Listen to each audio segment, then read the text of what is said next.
Now joining me on the Peerless Boilers hotline, Peerless Builds, America's Best Boilers, one of the best announcers in the industry, the play-by-play voice of the NHL on NBC and NBC Sports, and that is the great Mike Doc Emrick. Doc, Zach Gelb here, DARPATV.com in New York. Thank you for joining me, and how are you?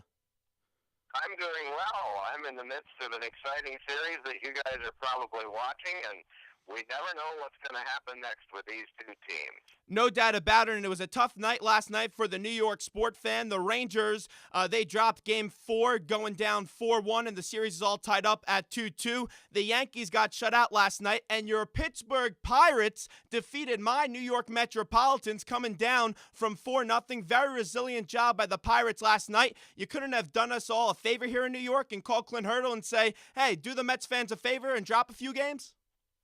Yeah, I don't know. You know, the strange thing is I went to fantasy camp, and that fly ball handled by the Mets looked like some of our campers handling the outfield fly balls that we had. It happens sometimes. The Mets are certainly credible. The Pirates are struggling, but if you would have told me back in March that we'd be only 3 games out of first place in the division by this time in May, I would have said I'll take it. Yeah, the Mets fans would sign for the same start that team has gone off to as well. So let's see what happens as the season goes on. But I want to take you back before Game 7 between the Capitals and the Rangers. You know, I woke up that day, and I'll be honest with you, I had some breakfast. I was a nervous wreck getting ready for the Ranger game. I watched the movie Miracle, and then I went to the gym, and I ran about 3 miles. And then I looked down at my watch, and I said, it's only 3 o'clock. This game doesn't start until 7:30. How does Doc Emrick deal with the anticipation of such a big game like what we're going to have on Wednesday night? I think you just do a lot of your work more than anything else, and if there's any anxiety you have, just the raw amount of work is what you were trying to do, only I didn't go to the gym that day. I basically had homework to do. But as I've often told folks your age and older in college classes, that I've been through the time when I had to go home and study Western civilization, kinesiology, and all those things. And when I have the opportunity to go home and look at notes on the Washington Capitals and New York Rangers, I prefer that much over hitting the books that hard. But I did that at one time, but I'm doing this now, and I'm really happy with it.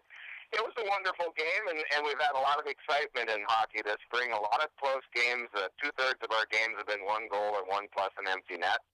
And so there's the people that aren't involved in this series are loving it because there's just theater and there's excitement, but the people who are involved in it, either with the vested interest in the Rangers or the Devils, are agonizing with every game. Now, I heard this on the radio one day, and I want to know if it's true. Is it true that during the games, Doc Emrick eats peanut butter sandwiches to deal with all the hype? Yeah, it's not exactly the anxiety or anything. It winds up being a thing of energy, and those are normally saved for overtime. Because with one of the best things about the playoffs is also one of the downsides to your stamina is that we can go into 4 or 5 overtimes. The most I've ever done was 4 twice, but that's the equivalent of another game and part of the third one. And usually there is no food available by the time you get to the second or third overtime. All the stands are closed or out. And so the people at NBC, Leanne Marks in particular, who works with our crew, make sure that there's adequate peanut butter sandwiches. It's a good energy food, I think. And after you came out of the gym that day, I would recommend it to you. For all my life, I've been eating peanut butter sandwiches. That's the only thing I bring to school. I only put peanut butter on it. Do you do peanut butter and jelly or just strictly peanut butter? Nope, just unassisted. You don't put that other stuff there on we go, Doc. We're talking to Mike Doc Emrick.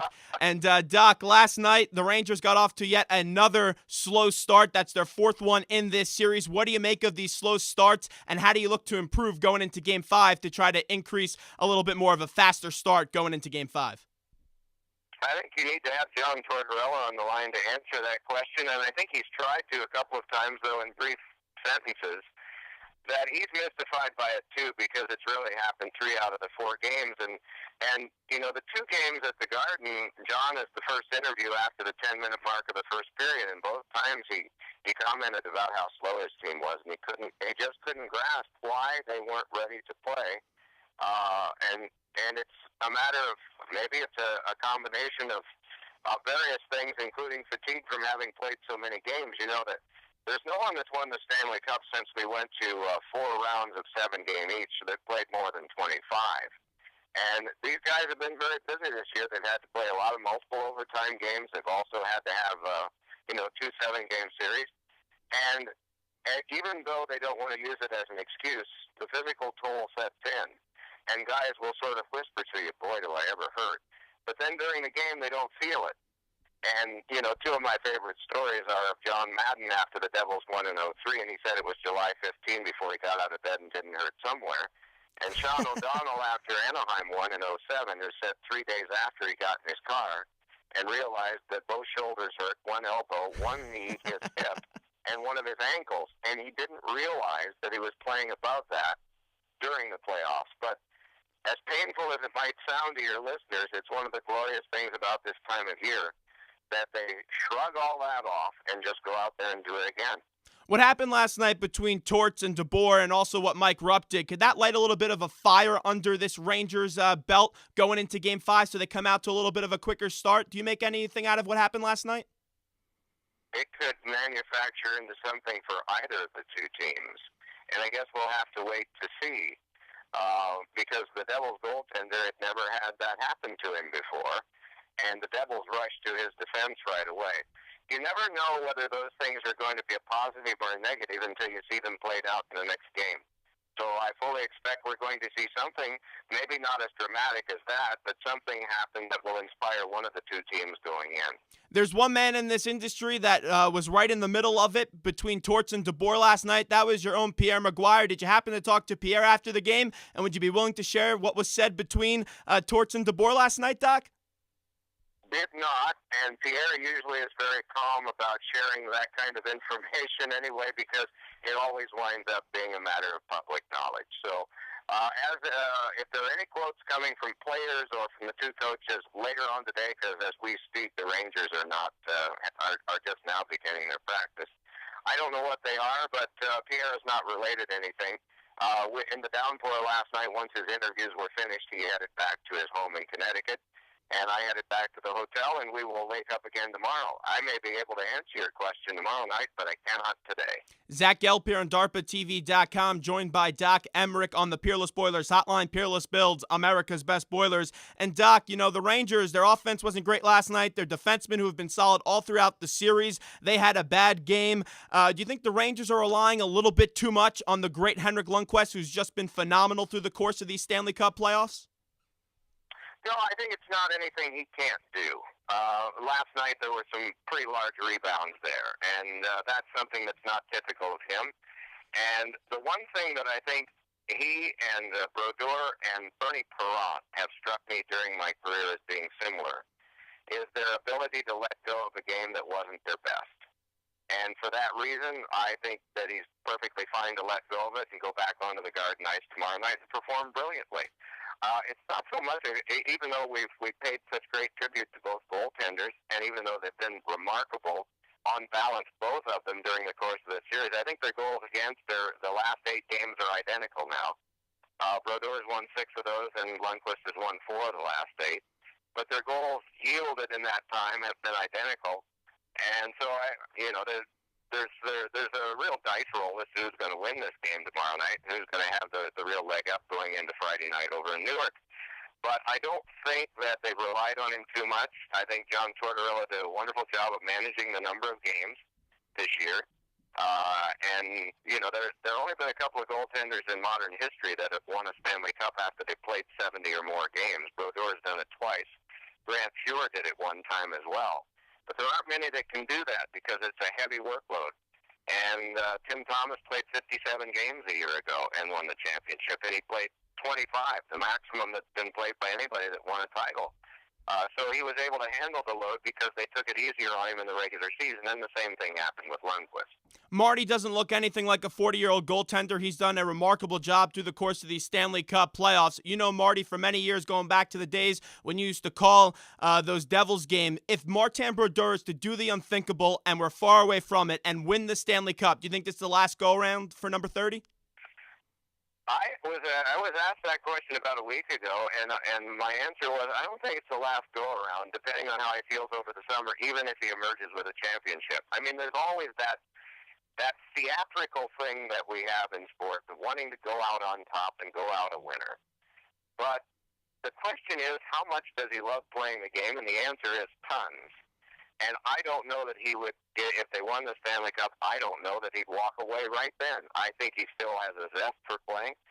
A lot like Nick Lidstrom, we keep bidding him adieu every year, and every year the next summer he's back and he reports, I'm playing again.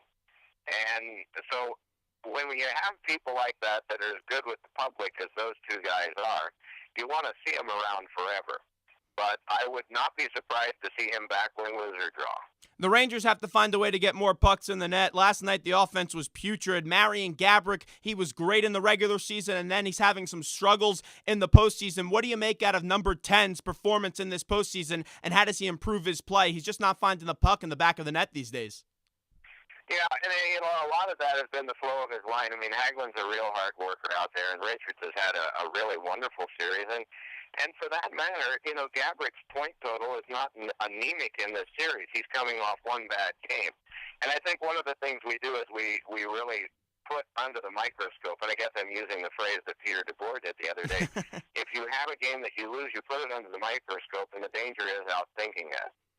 And what they have to remember is that he has been productive, especially in this round. He has been fine. He had a bad game last night. He has to put it away just like some of the other Rangers have to do, and I fully expect they're going to be able to. They didn't get within 6 wins of the Stanley Cup championship by agonizing over a loss. And you haven't seen them lose 2 in a row very many times in the entire season, let alone now. So we'll see. The Rangers defensemen, they've been great all throughout the course of the season. They've been young. They've been scoring goals. Michael Del Zotto, Ryan McDonough, those guys, they're really warriors on the ice. Let's not forget about Stralman and Mark Stahl as well. They didn't have their best game of the night last night. You look at this team, you have to expect that these defensemen, which have really been the backbone besides Henrik Lundqvist of this New York Rangers team, bounce back and have a good Game 5 coming up on MSG. That's what you expect, and there's no reason to not expect that. A lot of times the expectations we have are delivered upon with an exclamation point, and a lot of times they aren't. The difficult thing that you and I are in right now is we're in a period of time leading up to that. Envision yourself coming out of the gym and you still have 4.5 hours before the game starts. Well, that's where we are. We're just penalty killing right now. Shoot at the other end, check the clock. And what we're adding is historical perspective and our best guess as to what's going to happen. And the wonderful thing is, unlike other professional exhibitions, the outcome is not determined before they go out there. And it makes it a very spontaneous sort of sport. And that's part of the reason that it's agonizing, because it's not scripted. It's just one of those spontaneous reaction nights that will go either 3 hours or 4 hours or 5. So it'll be fun. Any problem with Torts last night sitting Del Zotto in that second period? No, he probably had his reasons, as he had to sit Gaborik earlier. The coach relies heavily on discipline, and that was the same way that he was down in Tampa. I was talking to Ruslan Fedotenko a week ago, and he had his agent had conversations with Glenn Sather over the summer 2 years ago, because he had no place to play. And they said that, yes, there was some interest. And so he got in touch with Tortorella, because he was his coach when they won in Tampa, to make sure that not only the general manager's interest was there, but also the coach's. Because if you're forced to have somebody that the GM wanted and you didn't, that's not a good situation, and he didn't want to go into one like that. So Tortorella assured him that he did want him there, and so he came in and he earned a spot in training camp. I remember seeing him play against the Devils in the preseason game, because I was still doing the Devils telecast then, and he was the best player. He was obviously motivated because he wanted to have a job, but I think he's been one of the more credible Ranger players game in and game out. You don't expect him to do a lot offensively, but boy, I'll never forget that 3 against 5 that he had in Game 1 against Washington. He strikes me as a very valuable utility man for them to have. Wednesday, 8 o'clock, NBC Sports. It is the Rangers up against the Devils. Game 5, pivotal Game 5. Winner will take a 3-2 series lead, and we're talking to Doc Emrick. And Doc, 2 more questions right before we let you run. Dubinsky, he's back on the ice. He did practice. How far away do you think he is from ultimately returning for these New York Rangers? You know, a lot of it comes out of a losing lineup as opposed to a winning one. I didn't think he had a shot yesterday because they were coming off of three, and not having been to the Rangers practice, which is going on as we speak, and watching him skate to see how he is. I can't really answer the question accurately, but the likelihood is greater to come in off a loss than off a win in the playoffs, especially when you get this deep. Let's just say Dubinsky isn't able to go tomorrow night. Prust does return coming off that one-game suspension. That leaves either Eminger or Bickle on the outside looking in. Who would be more likely to get scratched tomorrow night? Is it Eminger or Bickle, assuming that Dubinsky can't go with Prust coming back? Well, if you needed an answer on that, and of course it rests with John Tortorella, the more likelihood in my mind would be Bickle, only because on the nights that he has played in critical situations, he's not been used nearly as much as Eminger has.